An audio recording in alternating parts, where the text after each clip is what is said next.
आज की वीडियो के बीच में हम लोग देखेंगे कि जो इंसान आध्यात्मिक होता है यानी कि जो भक्ति करने वाला इंसान होता है वो कामयाब व्यक्ति होता है। और वो एक कामयाब व्यक्ति किस तरीके के साथ होता है ये बात मैं आप लोगों को बताना चाहती हूँ कि जो इंसान भक्ति करता है ना वो कामयाब होता है, क्योंकि उसके पास जो कामयाबी होती है वो स्थायी कामयाबी होती है। तो इसके बीच में हम लोग सारे गुणों को देखेंगे अच्छे तरीके के साथ। जिसके अंदर ये सारी बातें पाई जाती हैं वही इंसान जो होता है वो गुणकारी इंसान होता है और उसकी जो कामयाबी होती है वह स्थायी कामयाबी होती है। तो सबसे पहले नंबर पर आते हैं, इसके बीच में हुक्म होते हैं।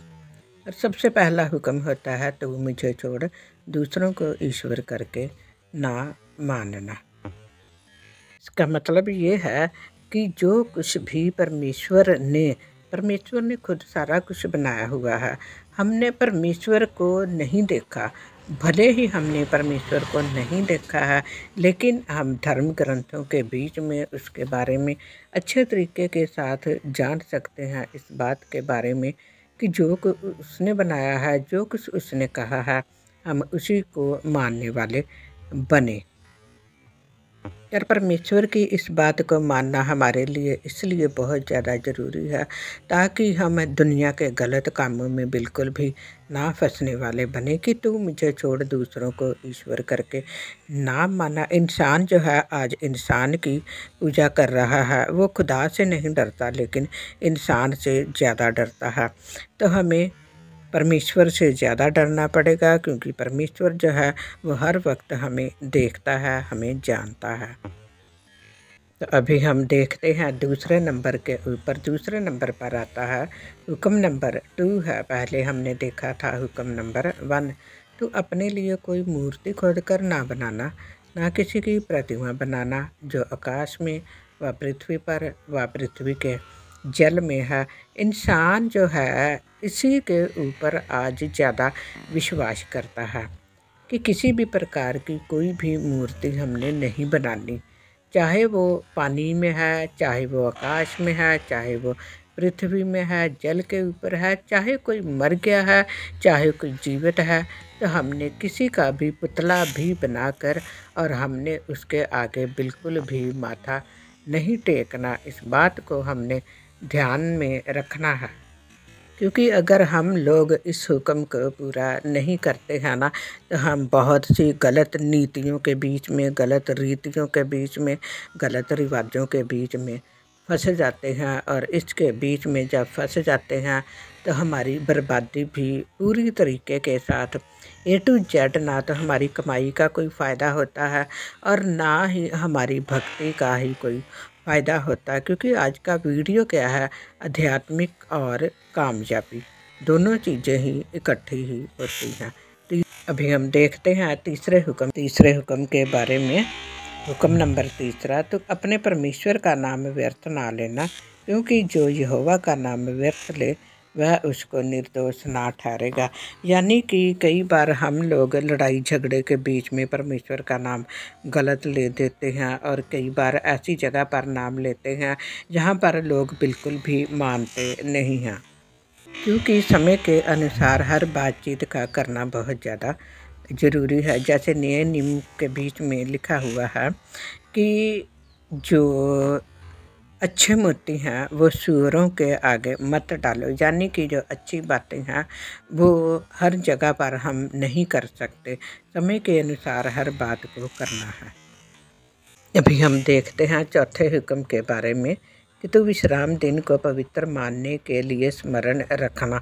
हर हफ्ते के एक दिन के बीच में, ये ज़रूरी नहीं है कि आप इतवार के दिन को ही पवित्र माने, लेकिन दिन सारे के सारे ही पवित्र हैं। लेकिन बहुत से ऐसे लोग हैं जो कि नौकरियां करते हैं और उनके लिए मैं ये कहना चाहती हूँ, हफ्ते में एक दिन ज़रूर परमेश्वर की हजूरी में बैठें, पूरे परिवार के साथ बैठें और उस दिन के बीच में अपने आप को परमेश्वर के साथ मेल मिलाप में बांधें। आपको परमेश्वर के साथ बातचीत करनी है और आपको परमेश्वर की बात को ध्यान से सुनना है, बाइबल को पढ़ना है। अभी हम देखते हैं पांचवा हुक्म है, तू अपने पिता और अपनी माता का आदर करना, जिससे जो देश तेरा परमेश्वर यहोवा तुझे देता है उसमें तू बहुत दिन तक रहने पाए। क्योंकि जो कुछ माँ बाप हमारे लिए सोचते हैं वो बुरा नहीं सोचते, इसलिए हमने दुनिया में रहते हुए परमेश्वर के इस हुक्म को पूरा करना ज़रूर समझें। क्योंकि जो कुछ माँ बाप कर सकते हैं वो कोई और नहीं कर सकता। और ये जो हुक्म है ज़्यादातर लोग दुनिया में पूरा कर रहे हैं। अगर कोई व्यक्ति आज कामयाब है और आध्यात्मिकता की वजह से कामयाब है, तो इसी वजह से वो कामयाब है क्योंकि उसके ऊपर परमेश्वर की ये वाली आशीष बनी हुई है, क्योंकि वो इस पांचवें हुक्म को भी पूरा करता है। यानी कि अभी तक हमने जितने भी 5 हुक्म हमने देख लिए हैं, और ये पांचों के पांचों हुक्म भी जो हैं वो बहुत ही ज़्यादा ज़रूरी है। हम लोगों ने जब 5 हुक्म देख लिए हैं, तभी हम देखेंगे 6वां हुक्म तू खून ना करना, 7वां हुक्म तू व्यभिचार ना करना, 8वां हुक्म तू चोरी ना करना। ये 3 हुक्म वही लोग पूरे नहीं कर पाते हैं जो लोग ज़्यादा से ज़्यादा नशा करते हैं। और आप लोग जानते हैं कि ये जो तीनों हुक्म जो नहीं पर पूरा कर सकते ना, उनके लिए सज़ाएं भी बहुत ज़्यादा होती हैं। क्योंकि ये तीनों हुक्म जो हैं वो बहुत ही ज़्यादा बहुत बड़े अपराध हैं, और इन अपराधों से जो इंसान बच सकता है ना, तो वो ही आध्यात्मिक होएगा, और वो ही आध्यात्मिकता के साथ साथ सफलता हासिल करेगा, कामयाबी हासिल करेगा, चाहे वो छोटा काम करे चाहे वो बड़ा काम करे। तो ये 3 जो हुक्म हैं इनको भी पूरा करना ज़रूरी है। कि तू खून ना करना, किसी भी तरीके का किसी के दिमाग के बारे में किसी को किसी भी तरीके से, यानी कि हमने गलत भी नहीं सोचना, हमने उसके बातों का खून नहीं करना, हमने उसके प्रेम का खून नहीं करना। ये तीनों बातें जो हैं, खून ना करना, व्यभिचार ना करना, चोरी ना करना, ये सारी की सारी बातें जो है ना, ये बहुत ही ज़्यादा महत्वपूर्ण है। मैं तो यही चाहती हूँ कि अगर लाइव में लोग जुड़े तो इनके ऊपर और भी बहुत ज़्यादा डिटेल मिल जाएगी, क्योंकि ये जो अपराध हैं इनकी सज़ा बहुत बुरी है। इंसान जो है अपराध करना तो छोड़ देता है, लेकिन जो इसकी सज़ा है वो इंसान को ज़रूर भुगतनी पड़ती है, इसलिए बच के रहें। आगे हमारा आता है 9वां हुक्म, तो किसी के विरुद्ध झूठी साक्षी ना देना। चाहे वो आपका पड़ोसी है, चाहे वो रिश्तेदार है, चाहे वो घर का मेंबर है, तो उनके विरुद्ध कभी भी झूठी गवाही नहीं देना। जो सच्चाई है उस सच्चाई को बने रहने दीजिए, सच्चाई के अनुसार ही अपने जीवन को जिए। अब हम देखते हैं 10वां हुक्म। 10वां हुक्म क्या है? तो किसी के घर का लालच ना करना, ना तो किसी की स्त्री का लालच करना, और ना किसी के दास दासी व बैल गधे का, ना किसी की किसी वस्तु का लालच करना।